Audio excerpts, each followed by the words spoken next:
4-inch-long weaver ants have to make their nests themselves.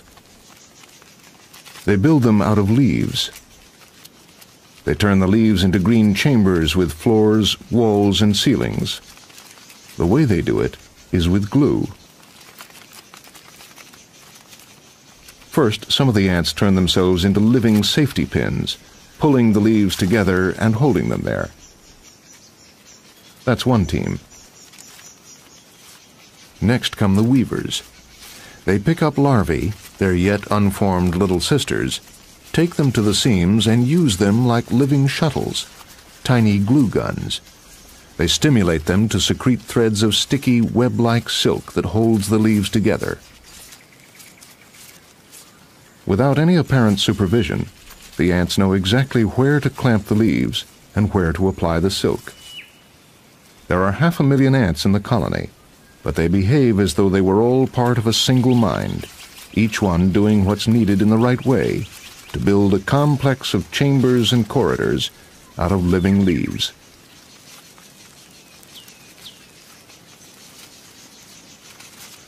What kind of animals are these?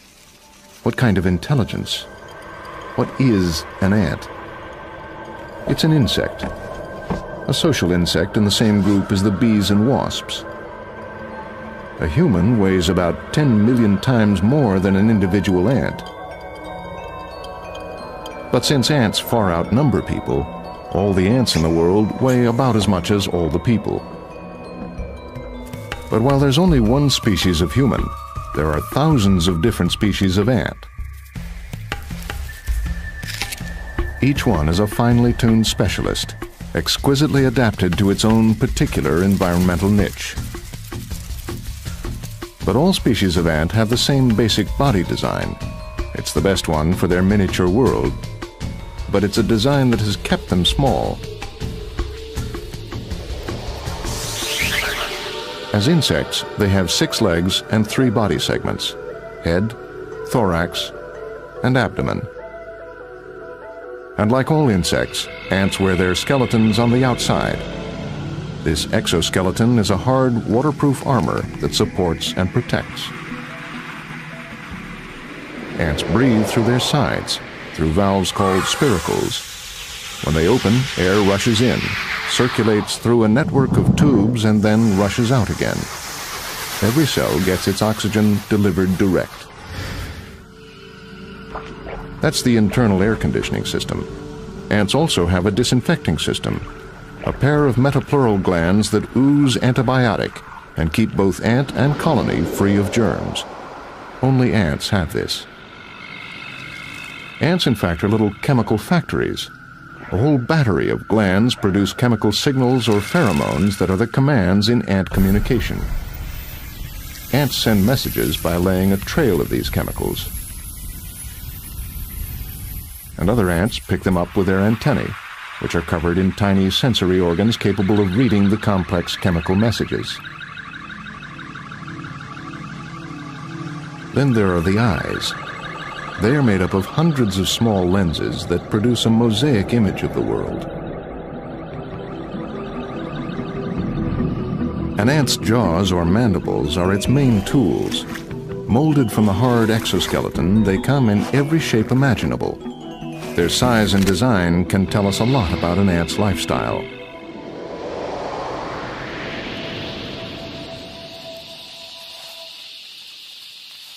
Mandibles are as important to an ant as our hands are to us. Depending on the species, they can serve as anything from scissors to forklifts to pliers. Really appreciating the variety among ants means looking at them close up. Professor Edward Wilson of Harvard University has been looking at ants for most of his life.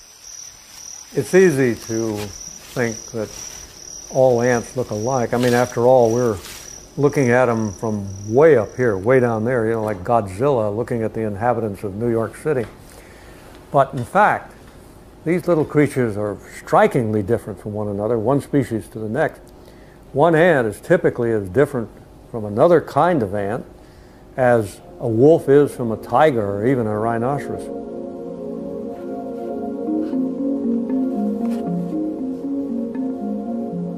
About 10,000 species of ants are known to science, and there are probably 10,000 more waiting to be discovered.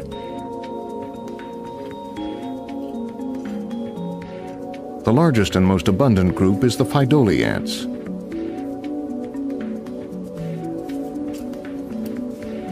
For the past 10 years, Professor Wilson has been studying, drawing, and describing the 625 species that make up this group.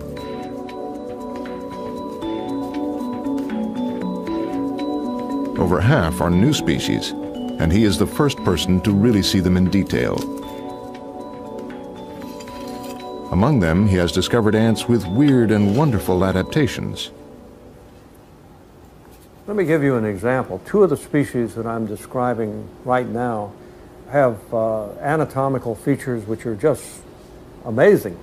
This is a species which has count them, five horns on the front of the head. It uses, I guess, as a battering device. It has two horns sticking out here, two horns sticking out there, and then a horn sticking like a nose out the middle.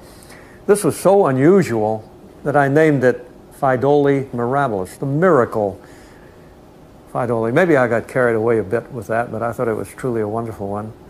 Here's another one. This species has a plate-shaped head. I mean, just totally different from this other one. It has big bristles all around the head, but also conspicuously sticking out from around the mouth like a mustache. This one I decided to name Pheidole mistax. Mistax means mustache, a mustache Pheidole.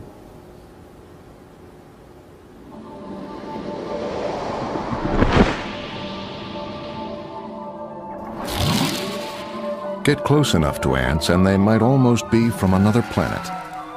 They have evolved shapes and structures beyond human imagining.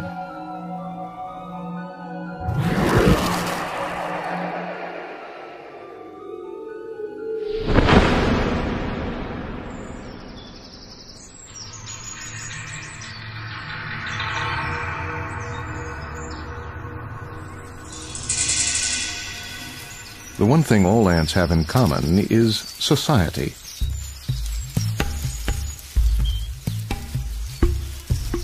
These are wood ants. They're foragers, predators that go out, find food, and bring it back to the nest.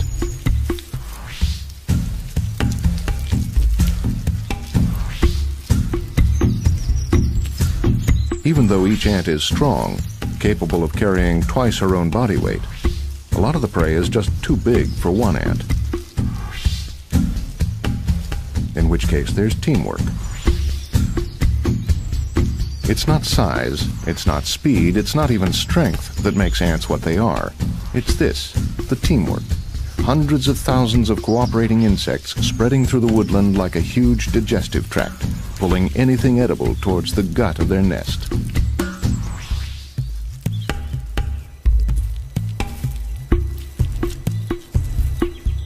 The nurse workers inside the nest don't go out to hunt for food. They stay in the darkness underground.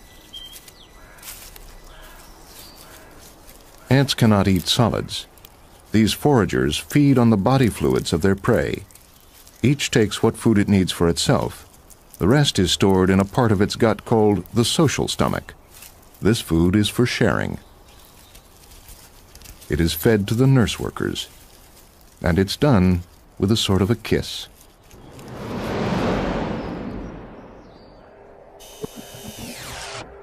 The ants lock jaws, and liquid is passed drop by drop from the feeder ant into the mouth of her hungry sister.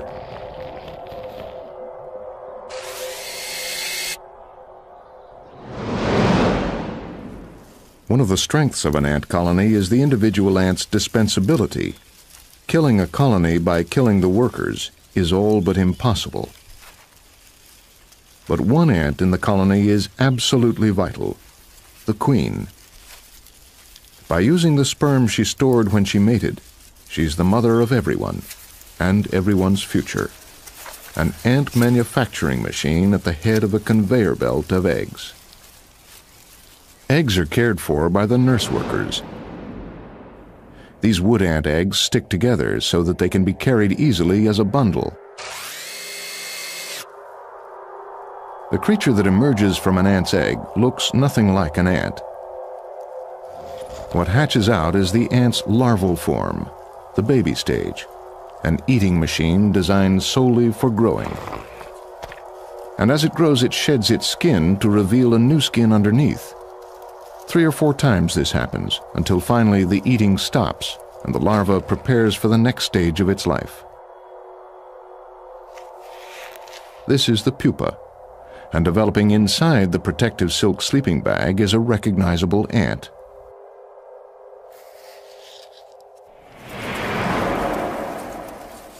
All through this process, the nurse ants take care of their younger sisters, producing a steady stream of fresh, female, but sterile workers. But once a year, every year, they produce another kind of ant, ants with wings. Ants capable of sex. They're the males and fertile females that will spread the colony's inheritance far beyond this nest. They're what make the ants invincible.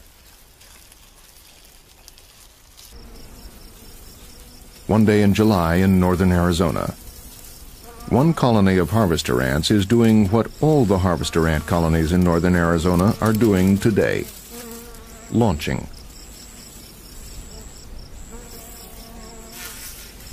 The once-a-year royal brood come above ground and begin to fly, and to find individuals from other colonies, and to mate. It's a scramble as the males battle to fertilize the young potential queens.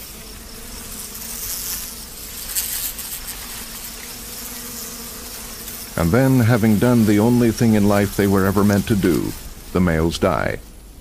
All of them. Young queens die too, in great numbers. But some find just the right kind of fresh ground, dig in, and start laying the eggs that will give rise to new colonies. How did a system like this come to be? Once in the early days of the Earth, insects were the only land animals. They were also the only animals in the air.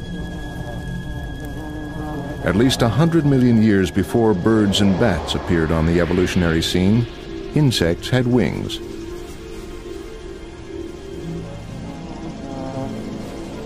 And one of those was a wasp, a solitary wasp living like many wasps that still exist today, stinging and leaving prey paralyzed for its offspring to eat.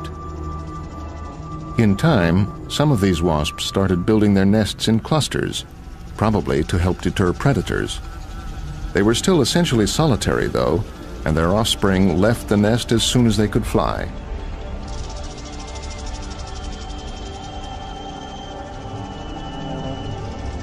Then, millions of years later, appeared wasps whose offspring, daughters, didn't fly the nest.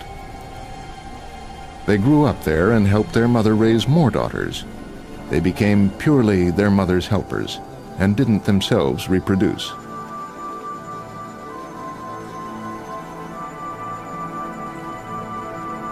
Over time, these wasps began to look more like ants. They lost their wings and evolved the disinfecting glands so that cramped underground living wasn't an invitation to disease.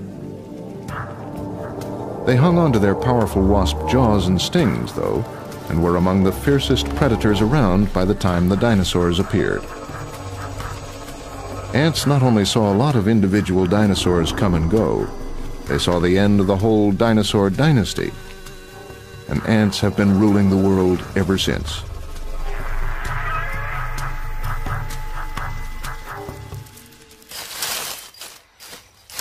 If the ability to communicate has made human society what it is, it's done the same for ant society.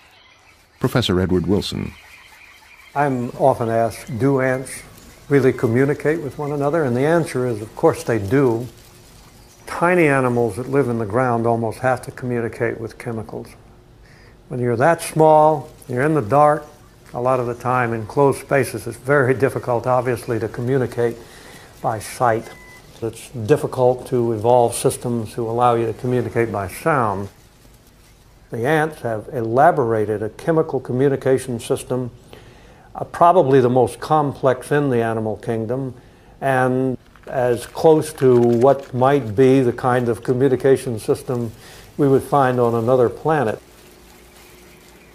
In one of the early experiments, I succeeded in locating the gland at the end of the body, the abdomen, of the fire ant, a colony of which I have here, and extracting the material the ants use to lay odor trails that they follow.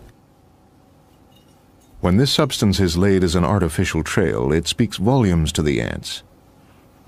Although ants communicate using vision, vibration, and touch, at least 90% is chemical. 1 milligram of this chemical could lead a column of ants 3 times around the world. It is a sophisticated language of smell, an entire vocabulary of chemical signals and messages. Ants detect smell in a way that is obvious when you think about it. And they do it with their feelers, the antennae, these appendages on the head that are constantly in motion, sweeping back and forth and up and down. Bristling, these are bristling with organs of smell that are very sophisticated in detecting wide ranges of minute traces of chemicals. They can sweep the antennae in and out of odor fields and know where to go according to where the smell is coming from. And they're very sophisticated in distinguishing large numbers of chemicals that way.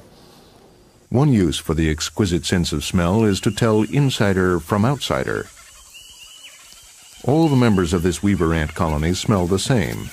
Weaver ants from other colonies, even though they're the same species and look exactly the same, smell subtly different. What happens to an ant with that difference is not subtle.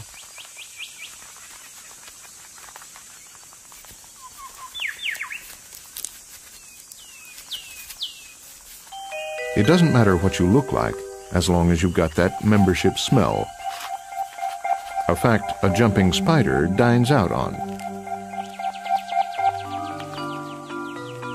It has evolved the ability to mimic the smell of the weaver ant colony it lives with. Then it can roam freely among the ants, picking and choosing juicy meals. The soft, fat larvae are best.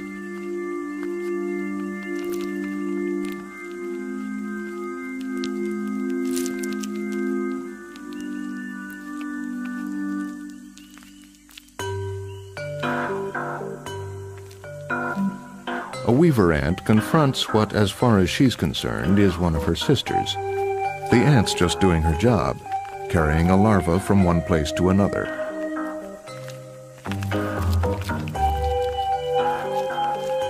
And here's a sister ant that's bigger and stronger than it ought to be, and doing something it really ought not to be doing. But the smell is kosher, and while there's cause for confusion, there's none for alarm. Despite the occasional counterfeiter, though, smell is overwhelmingly useful to an ant. Except here. It's no use at all in the eastern Sahara, where delicate odors are instantly burnt up by the sun. But that doesn't stop these ants, called cataglyphus, from foraging. Nothing stops them. Not temperatures of 130 degrees, and not burning sand. The ants scavenge for creatures that have succumbed to heat exhaustion. When food is found, the ant must return home as quickly as possible to avoid a similar death. Getting lost could be lethal. But how do they find their way around? That's what this team of Zurich University students, working under Professor Rüdiger Wehner, is trying to find out. It may look as if they're getting ready for a game of giant chess, but it's really like giant graph paper.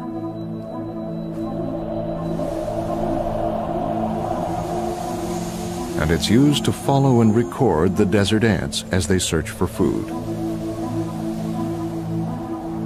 It has to be done at the hottest time of day, because that's the only time the ants come out. What it shows is that when an ant is looking for food, it meanders and stops a great deal, but when it finds something, it heads home in a straight line. So how does it know where home is? Remember, there's no chemical trail to remind it of the direction.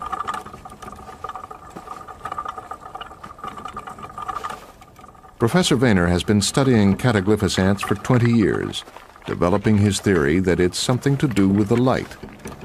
What's more, it's something to do with the sky. Professor Wehner's trolley-wheeled orange filter changes the way the ant sees the sky. What I'm doing here is to investigate how the ants find their direction home. For this, they have to use a compass, much as we use a magnetic compass to find our direction home. But the ants, they use a skylight compass, a compass based on a pattern in the sky that is invisible to us. If you look up to the sky, for you it's uniformly blue. But the ant sees a pattern, a structure in the sky. And this structure is called, physically, the pattern of polarized light. Using their skylight navigation system, the ants are able to determine accurately all the points of the compass. And as the ants run across the hot sand, they stop regularly to take note of the changing patterns in the sky. But just how much sky, Professor Wehner wondered, does the ant need to see? With this here orange filter we see mounted on this trolley, we can destroy this pattern for the ant. But we would then leave a tiny opening in this filter so that the animal can see a small glimpse of this whole pattern. And we are amazed to see that the animals are still oriented, even if the information is restricted to such a small area of the sky.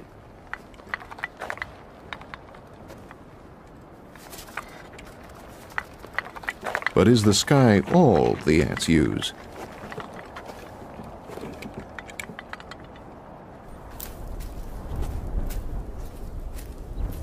This experiment is to show that the ants pinpoint the exact location of their nest entrance using visual landmarks on the ground. These are very obvious landmarks, something for an ant to remember.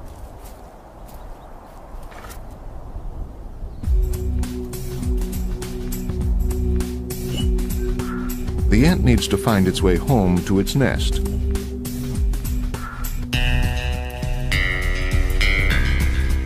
And followed by its student minder, it zigs and zags its way across the desert as it heads for home. It has a memory of what its nest entrance looks like, a visual snapshot stored in its head. It constantly searches to match this image with what it actually sees. And when the match is made, home cannot be far away.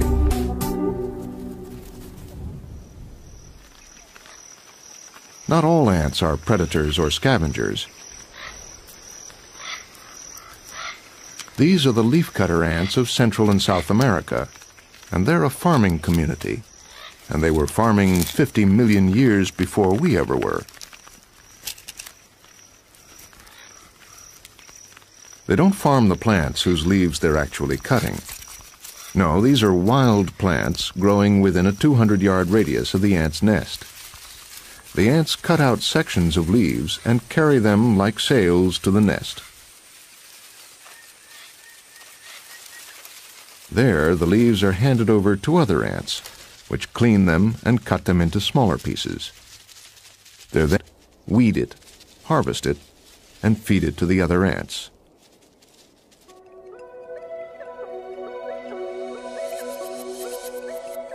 It's a complicated operation, and it takes specialists to run it. There is a definite division of labor. The tiniest ants spend their whole lives in the small, dark chambers planting the fungus. Next up are the mulchers. Then the chewers. The largest workers are the porters, the outdoor ants that cut the leaves and carry them. And then the soldiers, which don't labor but simply stand by to defend the nest. And the very biggest is the source of all the ants, the mother of the colony, the queen. Each individual is created for its role, specialists on an assembly line that is supremely efficient.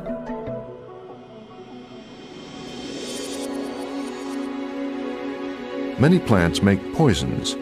They do it to protect themselves.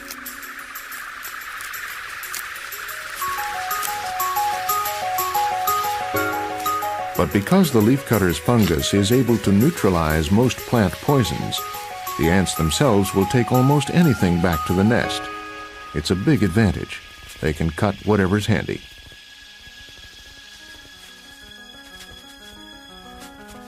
But there's a failsafe. Just in case some plant makes a poison that the fungus can't handle, the porters are always careful to stay to separate pathways, to deliver to separate entrances and separate farmyards.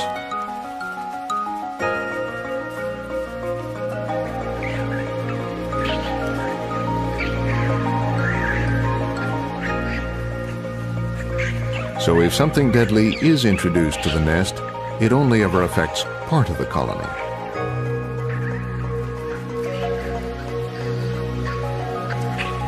And if part of the colony dies, it doesn't matter. The colony just expands in another direction.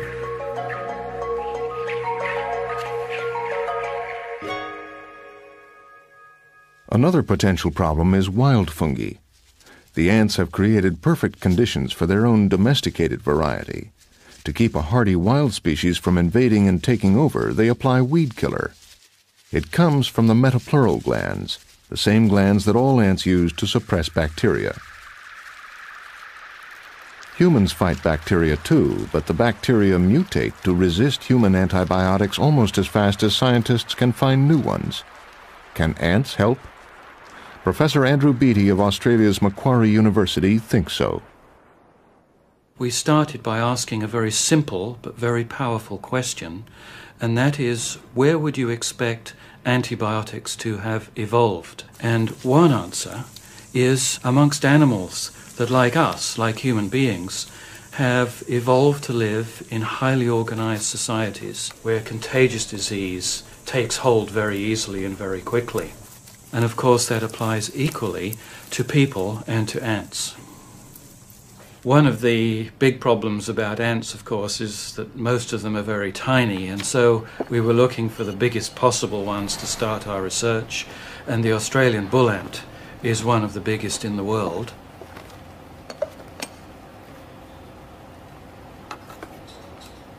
This inch-long ant also has very large jaws and a very nasty sting, so the researchers first had to devise a way to keep everybody out of trouble.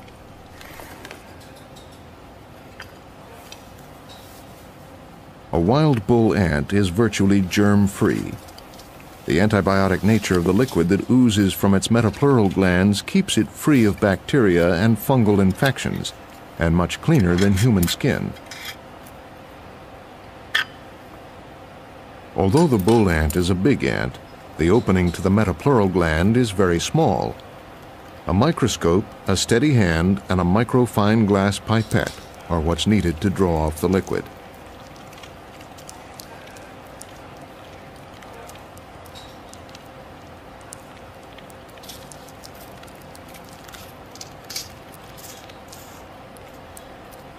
Once enough is collected, the ant is returned unharmed, if a little dazed, to her colony. In the lab, the secretion is tested on a range of bugs that cause diseases and infections in humans. It's been shown to kill bacteria that are resistant to many common antibiotics.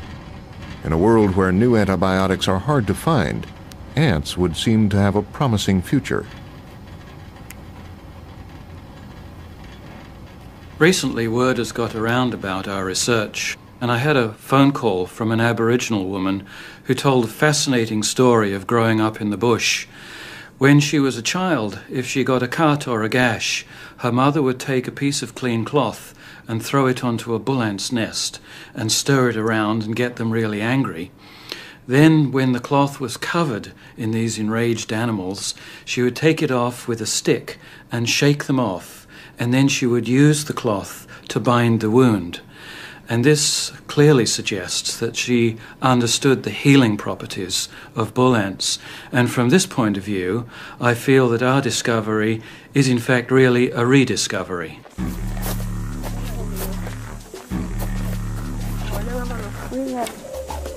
The native Australians first came to this continent about 40,000 years ago. Some say 80,000. They know the land. They know, for instance, that ants collecting nectar from mulga trees have a secret.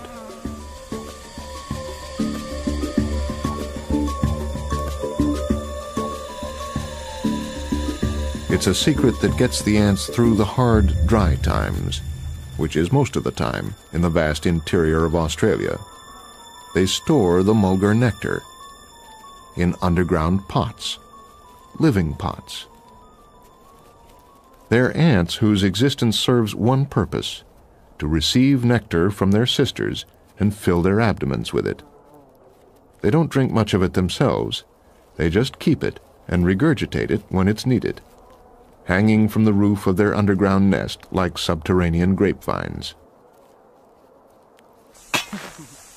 And the native Australians know how to harvest them. The women look for the telltale signs taught to them by their grandmothers, and when they see them on the surface, they dig. It's hard work. The ground's dry, and the storage ants, which are called honeypot ants, are about 4 feet down.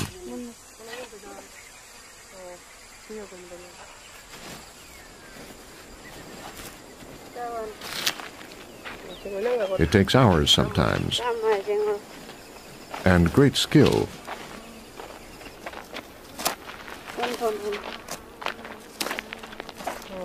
The digger has to dig down beside the storage chamber, not through it, which would destroy it.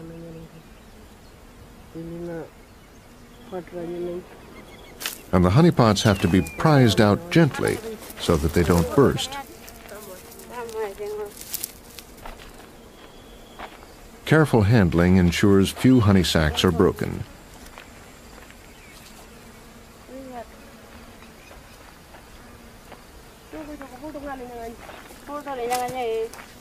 In the end, the energy spent digging out the ants is probably greater than the energy gained from eating them. But this is a place where natural sugar is rarer than uranium, and wherever it is you happen to live, you need a treat sometimes. An English woodland. It's not the warmest place in the world, and the wood ants that live here have to build their nests with that in mind. As insects, ants are cold-blooded animals, which really means that they're the same temperature as the air around them. But wood ants have ways of bending that rule. They use architecture, thatching, lots of thatching, pine needles, leaf stems, and twigs that to them are the size of tree trunks. They pile the stuff up in a mound about 3 feet high and shaped so that it absorbs maximum warmth from the sun. But the ants have a way of raising the temperature inside the mound even further. When the sun's shining, the ants come outside and sunbathe. They soak up the heat and take it down inside the nest with them, using their bodies as little radiators.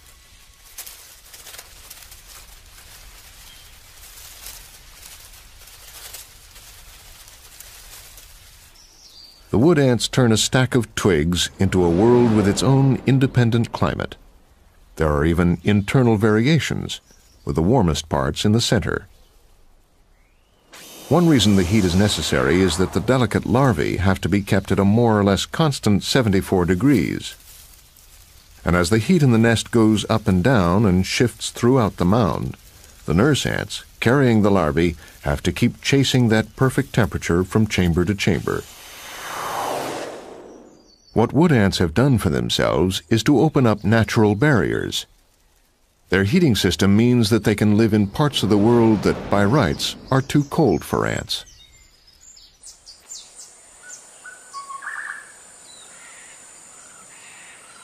Another kind of forest, a tropical one in Australia. And hanging high in the canopy and made of glued-together leaves, a nest of rattle ants.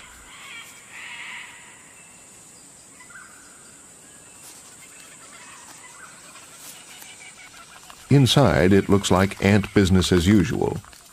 If it weren't for the green floor, these could be any ants underground. Except, what are these big things? They're not larvae, at least not of ants. This is a caterpillar of the small oak blue butterfly, and it has a little nozzle on its back. From it comes a nourishing liquid called honeydew, which the ants collect like dairy farmers. By being useful to the ants, the caterpillars gain their protection. And they're useful for more than just their honeydew. Up on the roof, danger. The caterpillar seems to sense the spider. It signals on the leaf floor. The ants become agitated and prepare for battle, flexing themselves and getting their weapons ready. They peek out to see what the actual danger is. A spider. And then it's all mandibles on deck. They spray at it and drum the leaf, making the sound that gives rattle ants their name.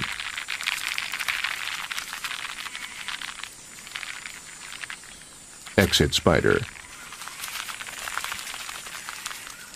There seems to be a thing between ants and caterpillars. The two are often found together. Dr. Phil DeVries of the University of Oregon has studied caterpillar-ant relationships all over the world. The interesting thing about caterpillar-ant associations is they're quite literally everywhere in the world. And the butterfly caterpillars associate with ants to gain protection against predators, mainly insect predators. The caterpillars produce a food secretion to the ants, and this is the way they pay for their protection. It's like if you had a bodyguard, you have to pay the bodyguard to protect you. But the problem here is that if you're a caterpillar and you're producing a reward, what stops the ant from simply going, "Thank you very much," and turning around and going back to the nest? One of the more fascinating things that the caterpillars use to keep ants with them is that they produce a call. So you have singing caterpillars, and you have caterpillars singing to ants, and the sounds that they make are attractive to the ants. What's strange about these sounds is that we cannot hear them. The calls the caterpillar makes do not travel as sound through the air, but as vibrations through the solid plant stem. The ants detect the vibrations using unique sensors on their legs. We need the help of a special microphone. So, for example, this caterpillar, if we pick it up and we put it on this membrane that I have here,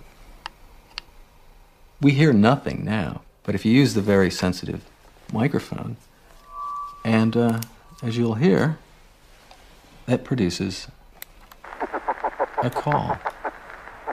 You can quite easily hear the caterpillar singing.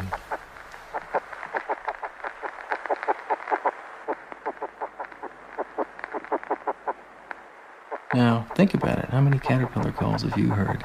And what's neat is that every morning there's a dawn chorus of caterpillar calls that nobody hears.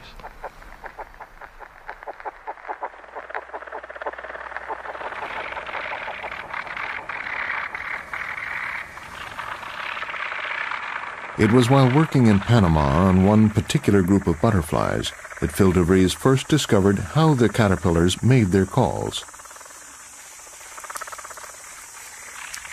He noticed that they had two rod-like appendages right above their head, stuck into their collar.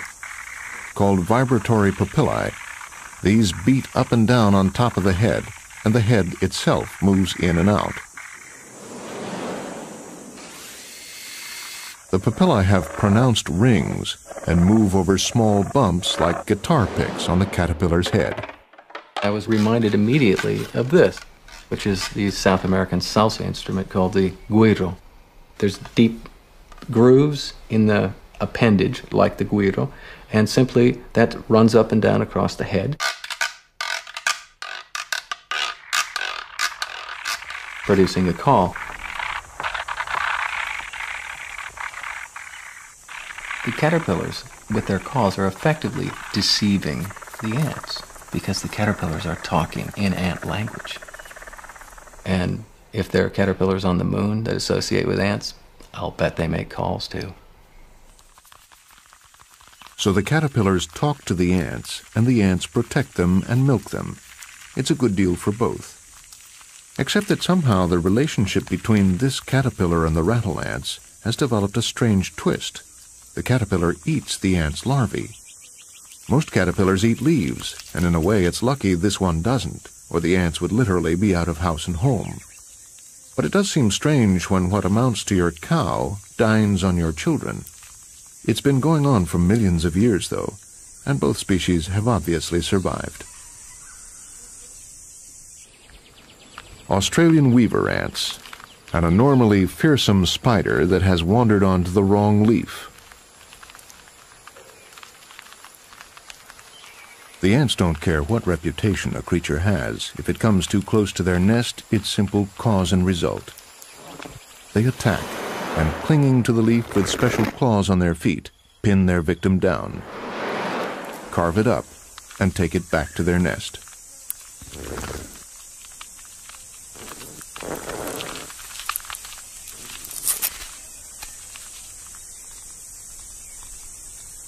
What enables ants to behave this way in perfect cooperation is that they all have exactly the same instinctive response to the same set of events. They're programmed.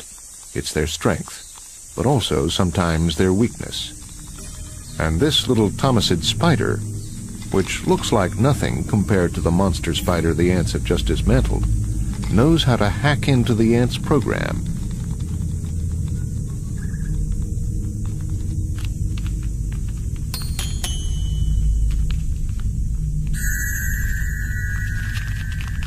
It not only smells like a weaver ant, it looks something like one too.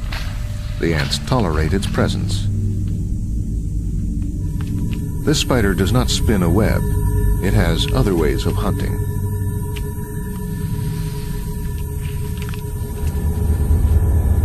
The lethal bite.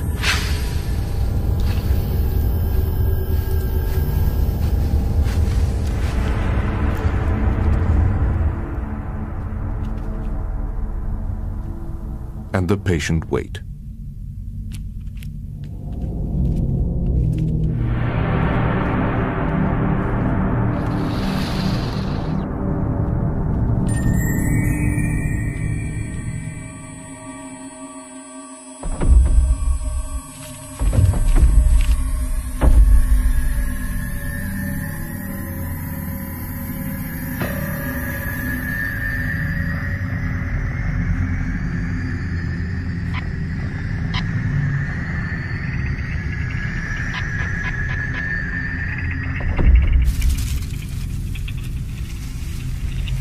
Ants, with their social organization, can be the most effective predators on Earth, but cross their wires and they're pushovers.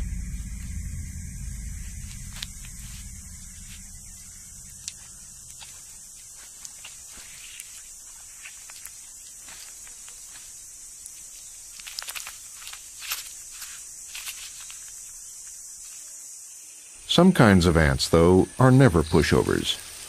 No predator would take on these ants. Army ants. There are about 500,000 in this bivouac. The whole colony, including, somewhere in the middle, the queen. On the march. These ants can barely see. Blindly following chemical trails laid down by their nestmates, they take everything edible in their path. And there's very little anything else can do about it. You could say they're a mob, but more organized and more single-minded. To the wasps watching the pillage of their nest, this colony might be a huge amoeba with tendrils spreading through the forest. but more than an amoeba too, because each of these ants has a brain. Not a very big brain, but all of their processing power added together gives them a kind of collective intelligence. Is that what ants are? A big, many-legged brain? Professor Nigel Franks. I think that what most impresses people about ants is just how incredibly well organized they are at the collective level, at the colony level, and how incredibly determined they seem to be. Because people think that they're so well organized, they think that they must be organized as we are, but even more so. In other words, that they must have really a rigid hierarchical control with a key person deciding what everyone ought to do and having a sort of chain of command, telling the workers what they ought to be doing. But most ants, it seems, are organized from the bottom up rather than the top down. No one ant is in control. The individuals organize themselves. It's almost like anarchy that works. It's a formidable evolutionary strategy. I think what is interesting about army ants is that they're perhaps more likely to start experimenting upon me than I was to start experimenting upon them. So what I chose to do was to look at a very contrasting species. And leptothorax are, I think, one of the absolutely ideal species to keep in the lab. We've got them nesting between glass plates in a very small cavity here. And the beauty of this is that we can watch all the ants all the time and really study their behavior in tremendous detail. And they're just really very, very nice ants. I mean, to get a feeling for the scale of them, I often imagine that it would be nice to have a colony inside your watch. If you took all the gubbins out, a colony could very easily fit into a space like that. What we're interested in with this experiment is how a colony finds a new nest and how it does all the operations to move into it. So what we do is simply tip a colony out onto this platform where there are no nesting opportunities at all, and one scout will find the bridge and walk across, and we'll actually walk around inside this beautiful ideal home on this side, and if it's happy it will go back to all its nestmates. And what it will do is quite extraordinary. It will actually pick up a single worker and carry it all the way back over the bridge, and then they both look round the new home, and if they're both happy, the whole thing snowballs until we've got this enormous stream of traffic from the old colony to the new one.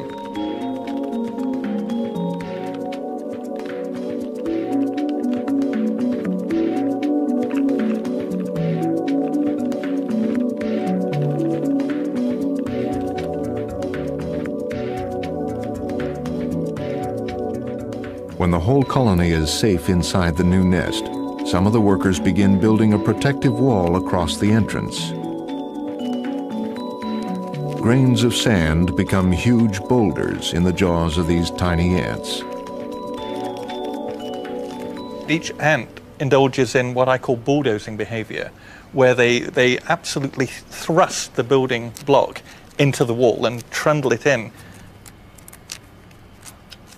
Essentially, they've built a very beautiful retaining wall, and they put it in exactly the right place. So even though this might seem a very odd thing for a scientist to look at, we're looking at how individual behaviors scale up to something that is far more impressive. And actually, I think that that's a really major principle throughout the whole of biology, looking at how simplicity at one level generates more sophistication at a higher level. Ants are supremely organized, yet there's no hierarchy, no one ant in command. Their organization is unique. Ants are always at the grassroots of the problem they're trying to solve. Each ant is part of the decision-making process. It's the way they've been solving problems for 100 million years. Ants really are the ultimate millennium bugs.